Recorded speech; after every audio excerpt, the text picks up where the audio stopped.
প্রেমানন্দ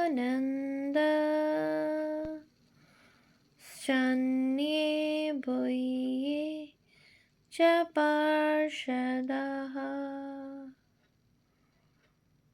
রামকৃষ্ণ গতপ্রাণা সর্বং স্তান প্রণমাম্যহম।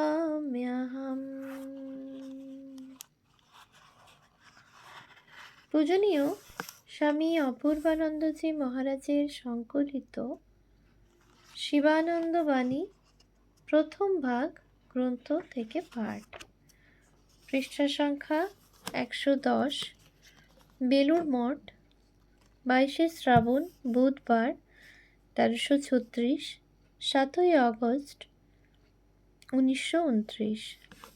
সকাল প্রায় 7:30। মহাপুরুষজি এখন একটু মেসেজ গাত্রমর্দন করাইবেন, সেই জন্য শুইতে যাইতেছেন। এমন সময় জনৈক সন্ন্যাসী আসিয়া প্রণাম করিয়া জিজ্ঞাসা করিলেন, কাল রাত্রে ঘুম হয়েছিল কি মহারাজ? মহারাজ: হাঁ, রাত্রে ঘুম মন্দ হয়নি। সন্ন্যাসী: শরীর কেমন? মহারাজ হাসিতে হাসিতে: जब तक राम नाम लेता है तब तक तो अच्छा ही है। তারপর একটু গম্ভীরভাবে বলিলেন, শরীর মোটের উপর ভালো নয়, দিন দিন ক্ষীণ হয়ে আসছে। তবে তার ইচ্ছা, যতদিন রাখবার ততদিনই থাকবে। তার প্রয়োজন হয় তো এই ভাঙা হাঁড়িতেও কাজ চালিয়ে নিতে পারেন। তার ইচ্ছায় সবই সম্ভব, এবং চালিয়ে নিচ্ছেনও। এই ভাঙা শরীর দিয়ে এখনো কাজ করিয়ে নিচ্ছেন। এই দেখো না, চলতে ফিরতে তো পারি নে, তবু তার ইচ্ছায় এই দেহের দ্বারা কাজ তো হয়ে যাচ্ছে। সন্ন্যাসী: নিশ্চয় মহারাজ, আপনাদের দেহ যত দিন থাকে ততই আমাদের কল্যাণ, জগতের কল্যাণ। আর ঠিক ঠিক কাজ তো আপনাদের দ্বারাই সম্ভব। আপনাদের এক কথায় যে কাজ হবে, আমাদের শত চেষ্টায়ও তা হবে না। মহারাজ: সবই তাঁর ইচ্ছা। তিনি দয়া করে যাকে দিয়ে যতটুকু কাজ করিয়ে নেবেন ততটুকুই। আর সেই ধন্য, যাকে তিনি কৃপা করে তার কাজের যন্ত্ররূপে সিলেক্ট করে বেছে নেবেন। তিনি স্বয়ং ভগবান, যুগাবতার হয়ে এসেছেন যুগ ধর্ম সংস্থাপনের জন্য। অতএব তার কাজের সহায়ক হওয়া কি কম সৌভাগ্যের কথা হে? ঠাকুরের কি বিশাল ভাব, তা সাধারণ মানব কি বুঝবে? ওই 14 পোয়া শরীরের মধ্যে যে কি বস্তু ছিল, কি মহাশক্তিই না খেলা করত, তা তিনি নিজে কৃপা করে না বোঝালে কার সাধ্য যে বুঝে? কে তোমায় জানতে পারে, তুমি না জানালে পরে? বেদ বেদান্ত পায় না অন্ত, খুঁজে বেড়াই অন্ধকারে। তিনি কৃপা করে বোঝালে সবই সম্ভব, নইলে কি করে তাকে বুঝবে? দেখতে তো সাধারণ মানুষের মতো, খাচ্ছেন, শুচ্ছেন, বেড়াচ্ছেন, শৌচাদি করছেন, কিন্তু তারই ভিতরে যে এত কাণ্ড, তা কি করে লোকে বুঝবে বলো? তার বিশাল শক্তির খেলা যত দিন যাবে ততই লোকে দেখতে পাবে। ধর্মজগতে একটা মহা ওলটপালট হয়ে যাবে।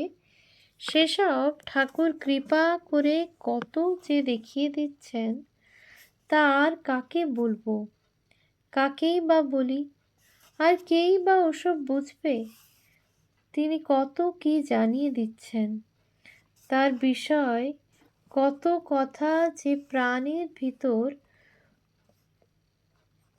বুকে হাত দিয়া দেখাইয়া গজগজ করছে, কাউকে তো তা বলবার জো নেই।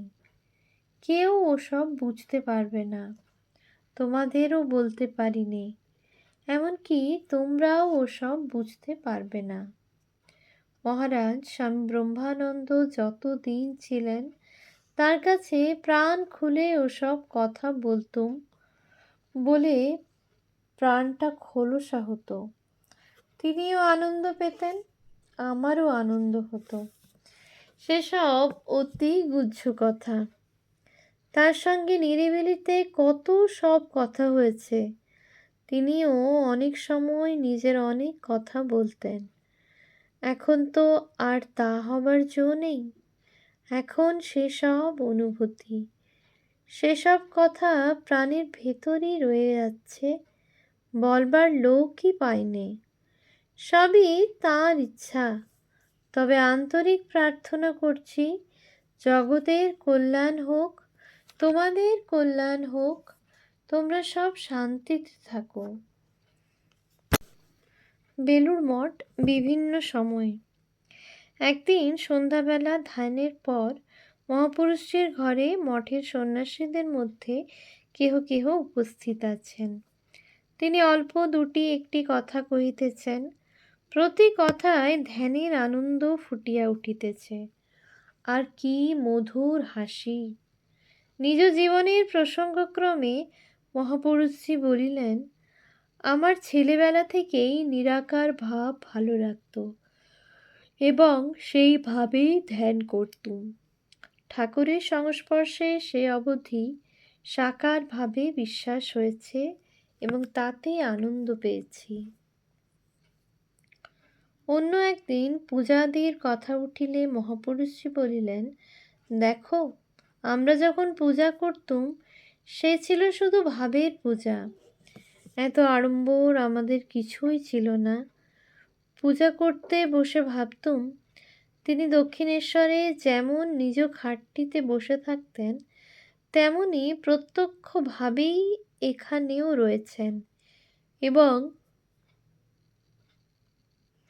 সেইভাবেই তার পা দুখানি ধুইয়ে মুছিয়ে তাকে স্নান আদি করিয়ে কাপড় চোপড় পরাচ্ছি। তারপর ফুল চন্দন দিয়ে সাজিয়ে ফলমূল মিষ্টান্নাদি খেতে দিতুম। পরে আবার অন্ন ব্যঞ্জনাদি নিবেদন করতুম। তার ভোজন শেষ হলে পান তামাক দিতুম। তামাক খাওয়া হলে তাকে শয়ন করিয়ে তার পদসেবা ও ব্যজনাদি করতুম এবং তিনি ঘুমিয়ে পড়লে আস্তে আস্তে দরজা বন্ধ করে নিজ ঘরে এসে বিশ্রাম করতুম। তিনি জীবন্ত ও প্রত্যক্ষ আছেন, এই বুদ্ধিতে তার প্রতি প্রগাঢ় ভালোবাসার সঙ্গে এই সব অনুষ্ঠিত হতো। মন্ত্রতন্ত্র বিধি মতন কিছু কিছু থাকলেও তার উপর আমাদের তেমন ঝোঁক থাকতো না এবং পূজার কোনো আড়ম্বরের লেশ মাত্র ছিল না। তিনি আমাদের প্রাণের ঠাকুর। তিনি চান প্রাণের ভালোবাসা, আত্মনিবেদন।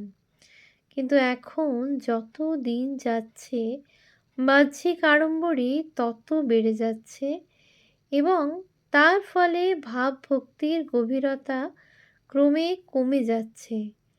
স্বামীজির পূজাও ছিল তেমনই। তিনি তো ঠাকুর ঘরে গিয়ে প্রথমে আসনে বসেই অনেকক্ষণ ধরে ধ্যান লাগাতেন, খুব জোর ধ্যান।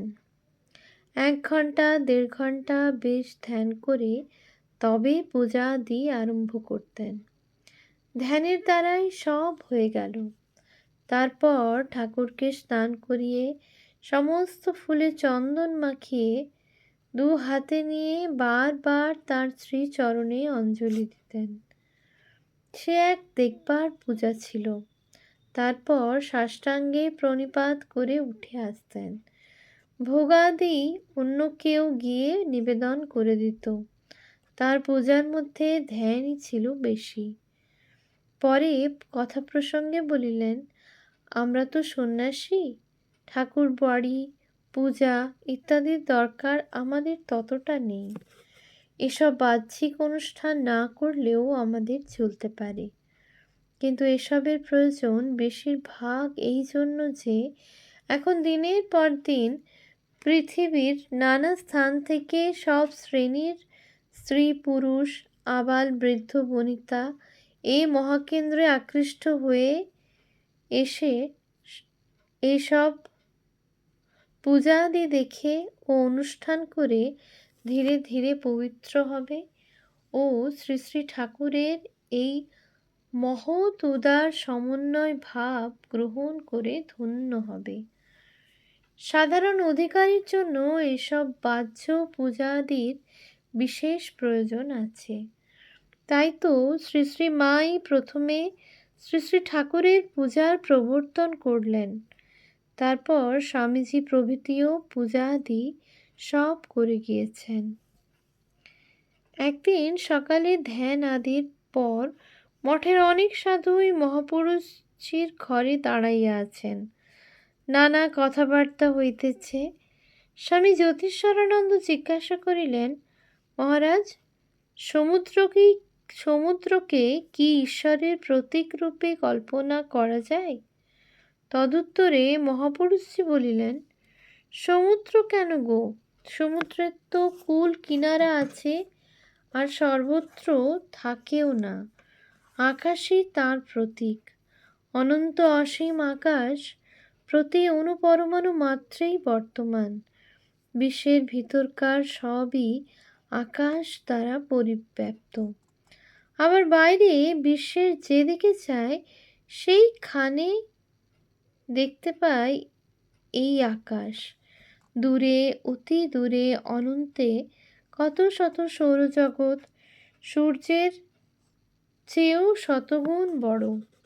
কত কত নক্ষত্র গগন সমুদ্রে ক্ষুব্ধ বুদ্বুদের মতন উঠেছে, থাকছে, আবার তাতেই বিলীন হচ্ছে। তেমনি ঈশ্বরেও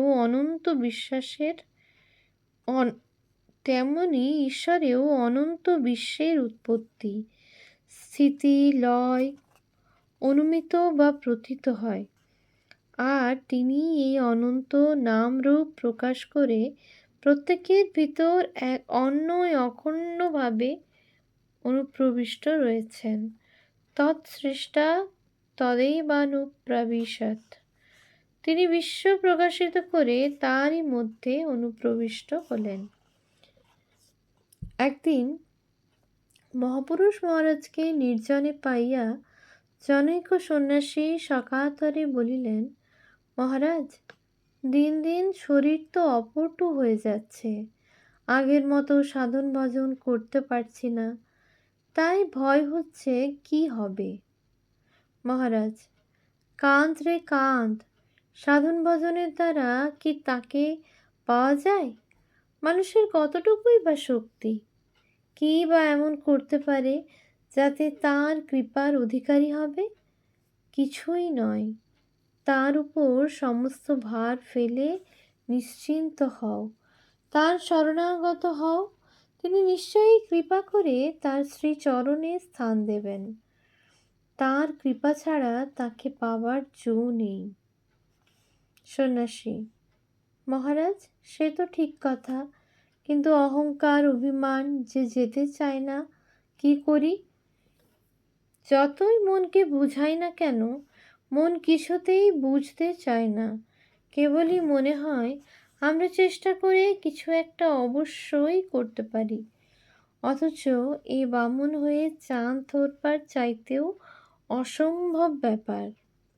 আপনি একটু আশীর্বাদ করুন যাতে অহংকার অভিমান নাশ হয়ে যায় এবং তার শ্রীচরণে শরণাগতি লাভ করতে পারি। মহারাজ, তা হবে বাবা, আমি বলছি, শ্রী শ্রী ঠাকুরের কৃপায় তার উপর সম্পূর্ণ নির্ভর করে কৃতার্থ হতে পারবে, মানব জীবন ধন্য হয়ে যাবে।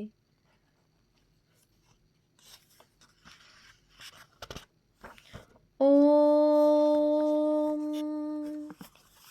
শান্তি শান্তি শান্তি।